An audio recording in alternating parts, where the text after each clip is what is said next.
안녕하세요. 김신철 변호사입니다. 주식이나 가상화폐에 투자했던 분들이 큰 손실을 보게 돼서 개인회생을 신청하게 되는 경우가 많이 있는데요. 자기가 보유한 자본만으로 투자했다면 문제가 없는데 이 은행 대출을 받아서 빚으로 투자를 하게 되면 투자가 아니라 투기 행위로 볼 수 있겠죠. 이런 투기 자금이나 도박 자금으로 인해서 빚을 진 분들도 개인회생 신청은 당연히 가능하죠. 문제는 변제율입니다. 특히 도박 채무의 경우에는 도박 자금 자체를 청산가치에 모두 산입하도록 요구하고 있어서 변제율이 높아지는 것이 문제인데요. 물론 주식이나 가상화폐, 도박 행위라고 해서 반드시 원금 전액을 변제해야만 하는 것은 아니고요. 특히 서울회생법원의 경우에는 주식이나 코인 투자로 손실분 금원을 청산가치에 산입하도록 요구하지 않고 있죠. 그래서 제법 많은 원금의 탕감을 기대할 수 있는데요. 하지만 이 서울회생법원도 도박 채무는 무관용 원칙인데요. 도박 채무는 모든 법원에서 최대한 변제율을 높이도록 요구하고 있습니다. 어쨌든 이 투기성 채무가 있을 경우에 법원은 채무자의 최저 생계비조차 보장해주지 않으려는 그런 형태의 보정을 내고 있는데요.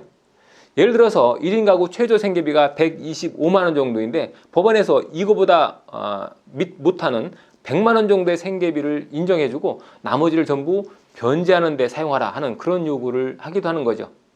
이런 보정 요구는 채무자의 변제 수행 가능성을 현저히 떨어뜨리게 되죠. 그래서 과연 법원의 이러한 실무 지침이 온당한 것인가 하는 의문이 들 수 있는데요.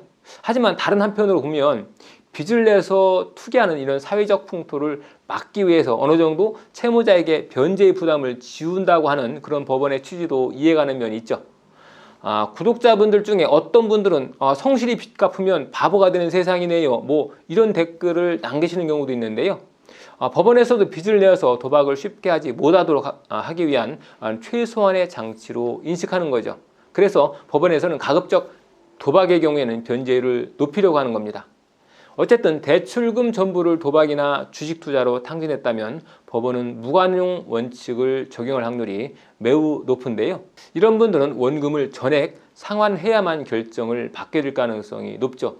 그래서 이런 분들은 차라리 개인회생보다는 워크아웃을 통해서 채무를 해결하는 게 더 나을 수가 있습니다.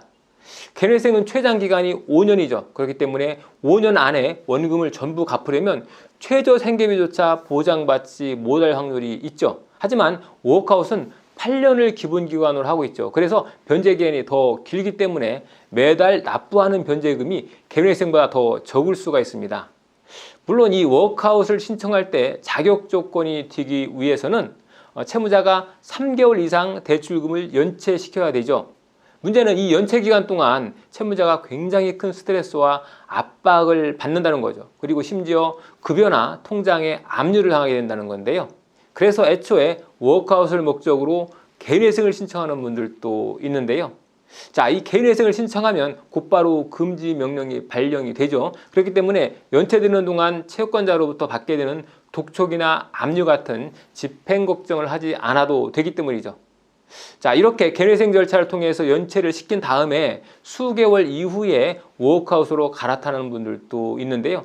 사실 이것도 편법이지만 채무 해결 방법 중 하나라고 볼 수 있습니다. 결론적으로 말씀드리면 대출금을 도박이나 주식에 전부 사용한 채무자의 경우에 5년간 원금을 전액 상환하는 것이 가능한 사람들은 개인회생을 신청하면 되고요. 변제 금액이 너무 부담스러워서 감당이 안 되는 그런 분들은 개인회생을 굳이 계속 이어나갈 필요 없이 연체 3개월 이상의 조건이 충족되면 그때 월 변제금을 더 낮출 수 있는 워크아웃으로 갈아타서 채무를 해결하는 것이 가능하다 하는 겁니다.